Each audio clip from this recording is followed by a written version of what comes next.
Ladies and gentlemen, welcome back to the special edition of your Friday Night Nightmares. I'm again your host, Jamal. I'm glad you're able to join me. I'm glad you decided to come back.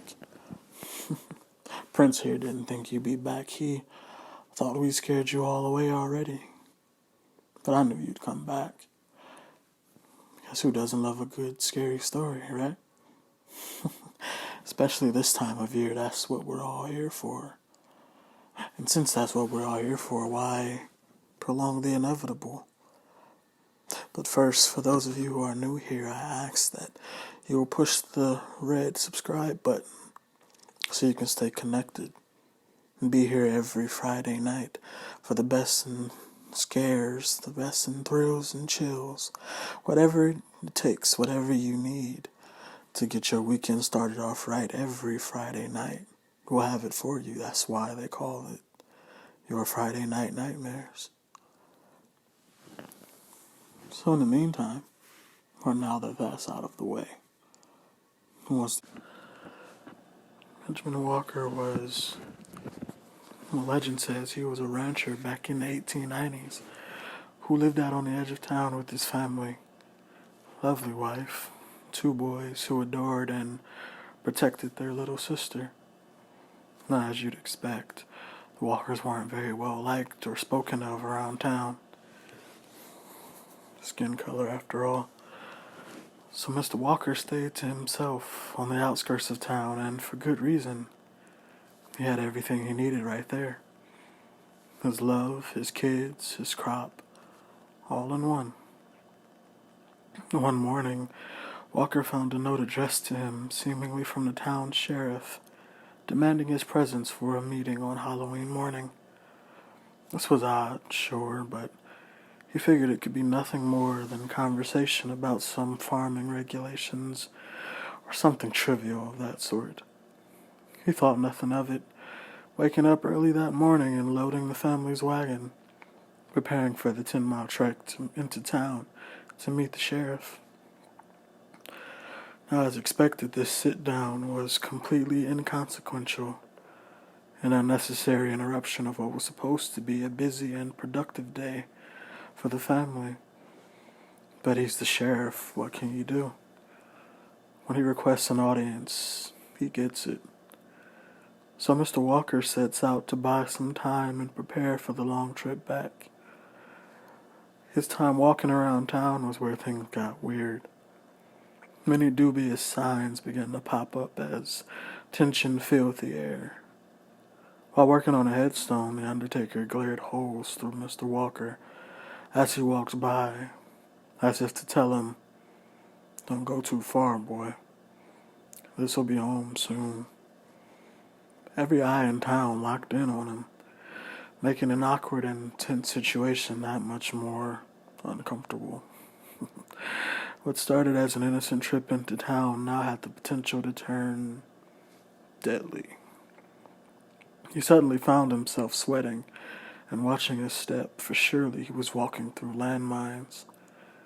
He might as well have been walking towards a ticking time bomb. He did have some business to attend to, however.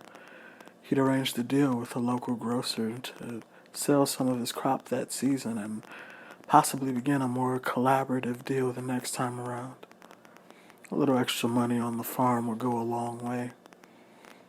The Walkers were great at stretching what they had, but it'd feel good not to have to. "So we all good, Mr. Charlie?" He propositioned, his southern drawl seeping through. After a bit of reluctance, Mr. Charlie agrees, extending his hand in his business. While shaking hands, Walker asks if they should draw up a contract or a receipt of some sort. "I'm good for it, boy," Mr. Charlie responds with a chill to his tone. "I can assure you, you won't be needing that." Almost on cue, 2 rangers entered Mr. Charlie's grocery, target set on Benjamin Walker and another behind them. And behind them stand 3 other of the townsfolk. The leader of the pack gets right in his face, snarling as he asks if there's a problem here.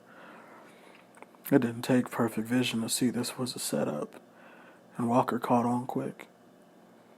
No problem, just finishing up some business. He goes to leave, but the mini mob follows closely. Feeling them breathing down his neck, Walker turns around, surely biting his tongue for his own safety. I haven't seen you around here before. I don't like new boys in my town, especially when that boy goes around robbing these good folks. The remaining four grab Benjamin by his arms, pulling him to his knees as the leader grabs his face. We enforce the law differently here, boy. I think you'll find our methods a bit more effective. Despite his pleas and claims of innocence, fists rain down from all angles. A 6-on-1 mismatch, it doesn't take long for their punches, slaps, and kicks to leave him disfigured. They yank him to his knees and both eyes are swollen. The ranger reaches in his coat, finding identity documents. Oh, look what we have here, fellas. It's not him. One by one they start to snicker, it's soon becoming obvious that this beating was premeditated. Sorry about that, Walker, but you fit the description. He pushes him to the ground, leaving him for dead before telling the rest of the crew it was time to go and finish the job. Benjamin Walker drags his broken body back onto the family wagon, the horses carrying him home. A few miles into the ride, his lungs filled with smoke, making him cough for the rest of the way. Swelling in his eyes hides the severity of the smoke filling the sky. However, this could not conceal the sound of cackling fire and wood falling from the house. Upon his arrival, he calls out to his wife, but she doesn't answer. His calls turn to cries for his children, but these cries are not returned. After stumbling up the steps of his porch, he continues calling their names all through the bottom floor of the house. It doesn't take long for the roof to collapse. Even less time for the smoke and flames to consume him. Benjamin Walker was never seen again, but they say the screams in agony could be heard miles away. I should say he was never seen again alive, that is. For this is only the beginning of the tale of Benjamin Walker. Since then, every year on Halloween night, he roams this city, his soul calling out to his wife and children. See, he never saw them, never heard them, never found their bodies. As far as he's concerned, they made it out of the house. But since they'll never be found, well, you know the saying, a soul for a soul. Until his is content. Every year he chooses 6 unsuspecting vessels to do his bidding. He doesn't invade their dreams or appear out of a mirror or a TV or something crazy like that. No, he's a gentleman. He knocks on the door. Knock, knock. Hush, knock, knock, knock. Hush, knock. Silence. Oh no, you don't open the door. By that point, he's already in the house. No need to fight. You'll have your body back by the end of the night. From there, his selected 6 find suitable replacements for his wife and kids, and once this is done, he's rather easy to find. One must simply follow the smoke and find the flames. Of course, by then it's too late to see him and too late to save them. 10 bodies every year recovered from a burning building, their faces burnt to a perpetual screaming crisp. You didn't think this was a coincidence, did you? This is the story of Benjamin Walker, and its latest chapter will be written here tonight.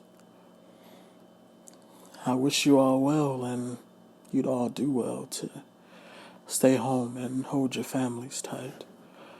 If life says the same, we'll all be back here together next week, same time, same place.